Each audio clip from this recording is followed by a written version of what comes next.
another day, life taker. And we're... Shit.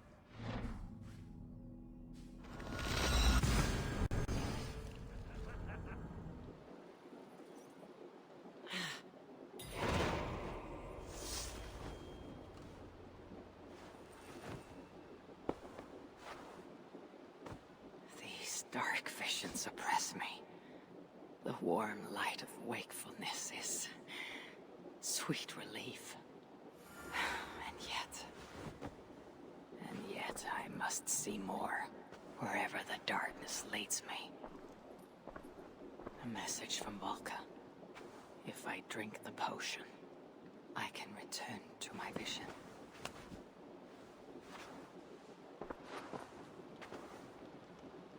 Hey there, how are you?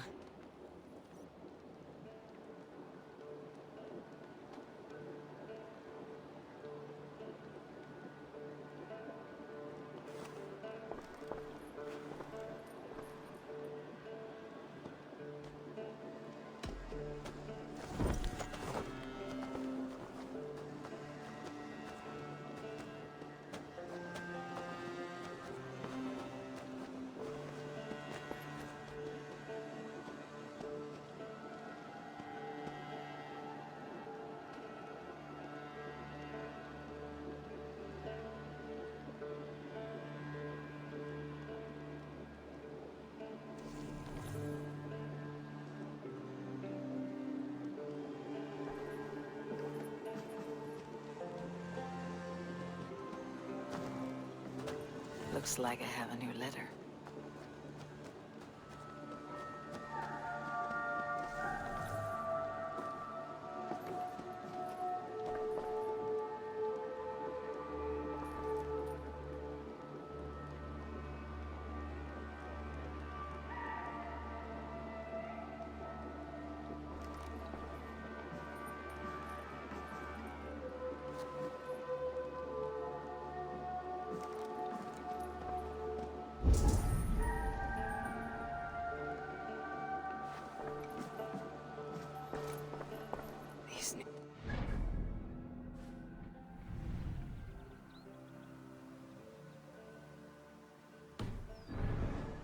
Trouble me. Am I alone in seeing them?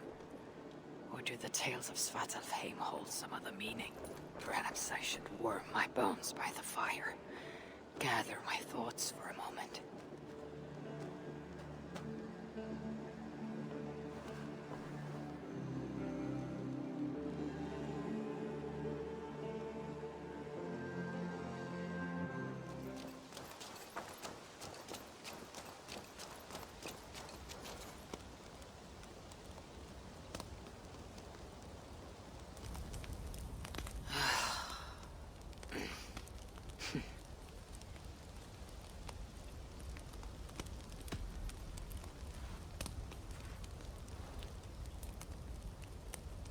Tove, how have you been?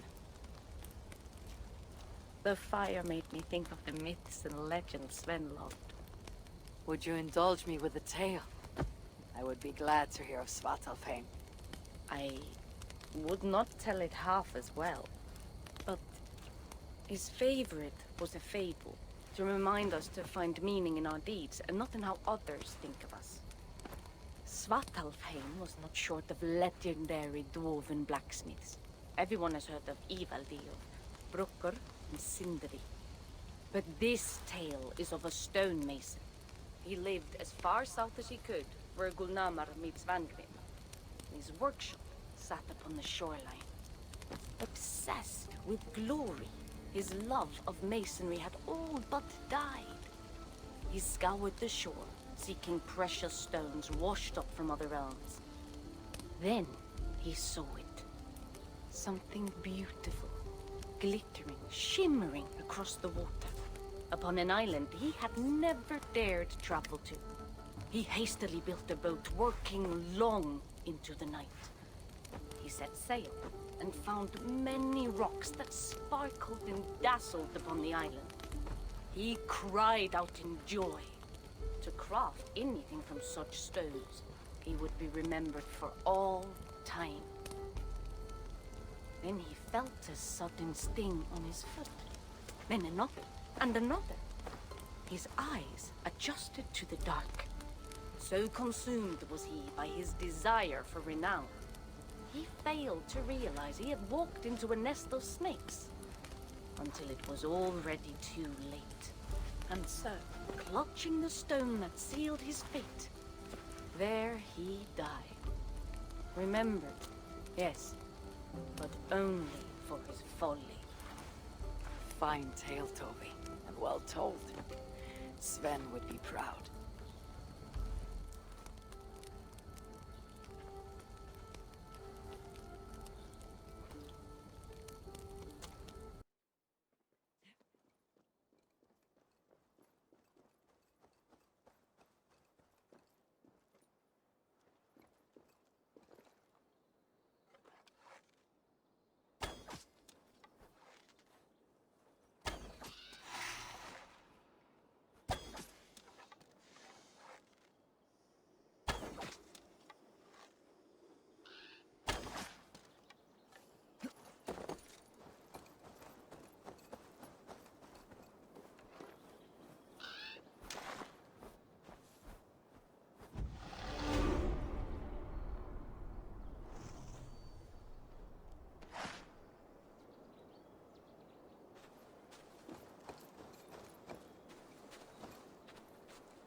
You and Richard well.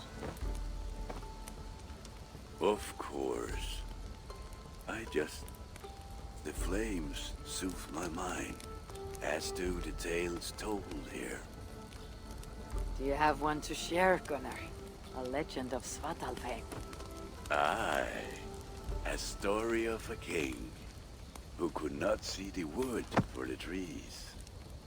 Reidmar, greatest of dwarven kings. Within his palace in Gulnamar, he wanted for nothing except an heir. Reidmar and his wife had grown old. Perhaps too old. Late one night, consumed with worry, Reidmar walked in the shadow of his vast mountaintop palace, tears in his eyes. "The great king! What ails you?" a voice said. Afraid, Reidmar saw no one. "Who goes there?" he replied. Then he saw who addressed him. A vast and ancient tree, perhaps almost as old as Ymir himself. Reidmar sat upon its roots and told the tree he feared he was too old to give his subjects the legacy they deserved. The tree was so moved, it wept and offered its tears to Reidmar. "Drink, great king," it said, "and your woes shall be washed away." Reidmar observed the grass, the meadows, the leaves of the tree. His subjects' happiness could be seen in how they cared for the land. His legacy was all around him. Reidmar felt at ease, realizing he had everything he needed, and asked that the land receive the tree's gift instead. The tree's happy tears flowed evermore, enriching the land. 9 moons passed, and a baby's cry rang through Reidmar's palace. Long would dwarves place gifts in the weeping tree's roots, in memory of Reidmar and his kindness that shaped all he touched. All things happen when they should, old friend. I hope so.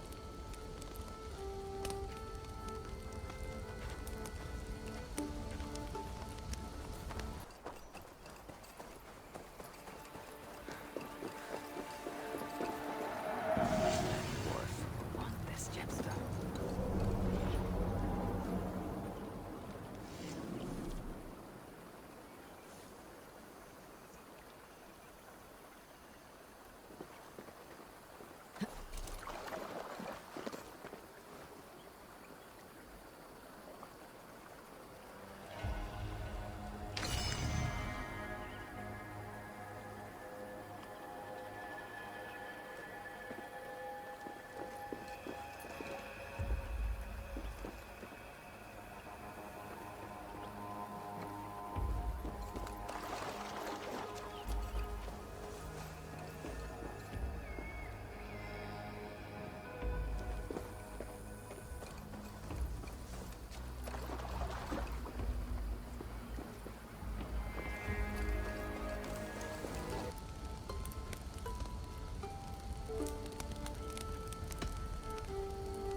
Eivor! Whatever is the matter? Have you been spending too much time drinking Valga's special sauces again? I am troubled by visions of Odin and of Svartalfheim. They flood my mind without warning, without invitation. Aha! Which is how Thor flooded Svartalfheim. Thor, fast to act, but not so fast to think, would stomp and thump and fight and bump everywhere he and Mjolnir should go. One day, he fought a giant in Jotunheim with such ferocity that Thor's killing blow was felt through all 9 realms. The ground shook, mountains rose up, hills tore apart, creating canyons, and north of Svaladal, the massive lake that housed the springs of Yggdrasil split open, flooding all of Svartalfheim. The dwarf king, Hreidmar, acted swiftly. He built 3 mighty dams, preventing further damage to his realm, working alongside his beloved subjects. So surprised was one builder to see the great king working as an equal that he slipped, tumbling into the raging waters below.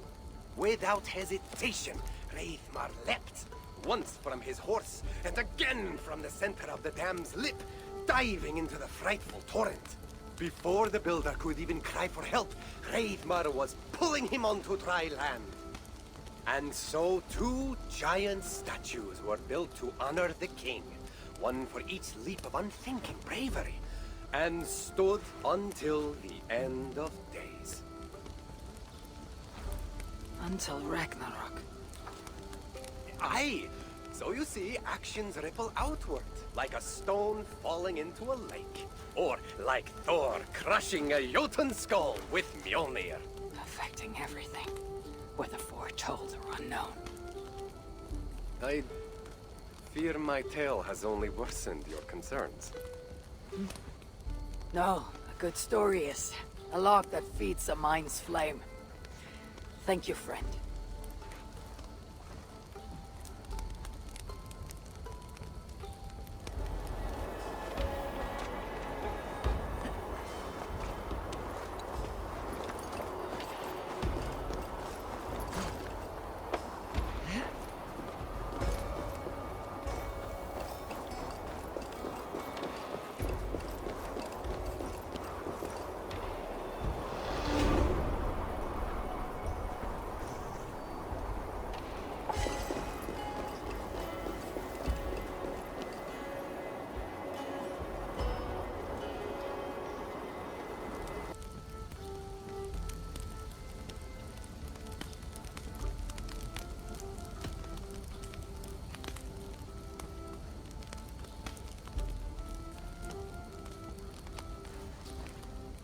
I hear you seek tales of Svartalfheim.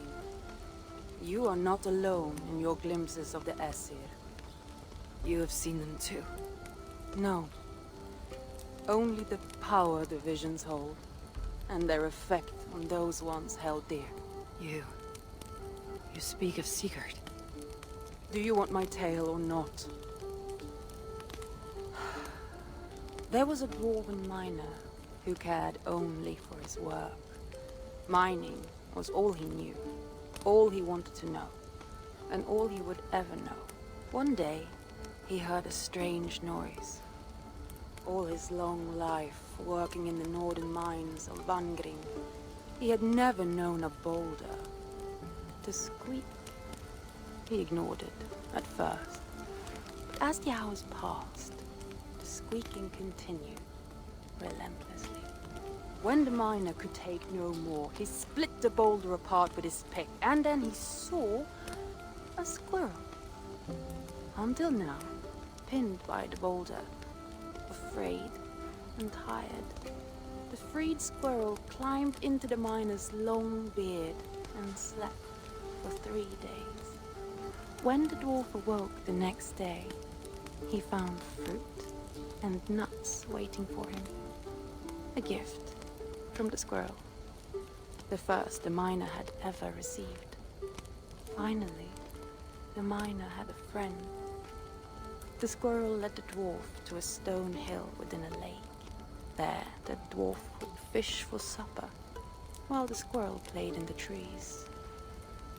One night, watching his fishing line, the dwarf drifted off to sleep, smiling, enjoying the happy squeaks of his friend above. When the sun rose, its light did not find the dwarf, for he had turned to stone, his short-lived bliss captured evermore. And the squirrel?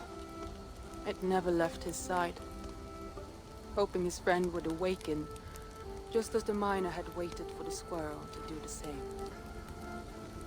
Sigurd. He's not lost to us.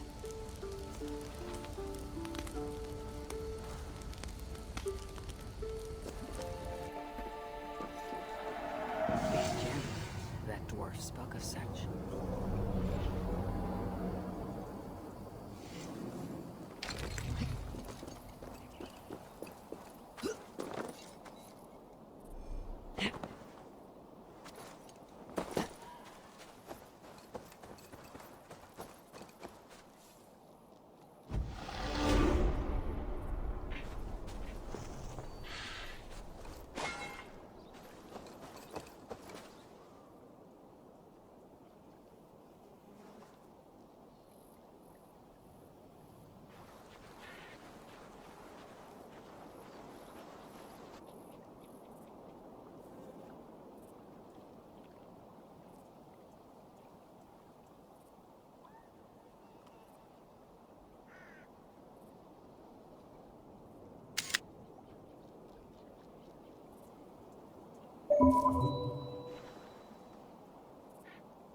In every great story there is truth to be found.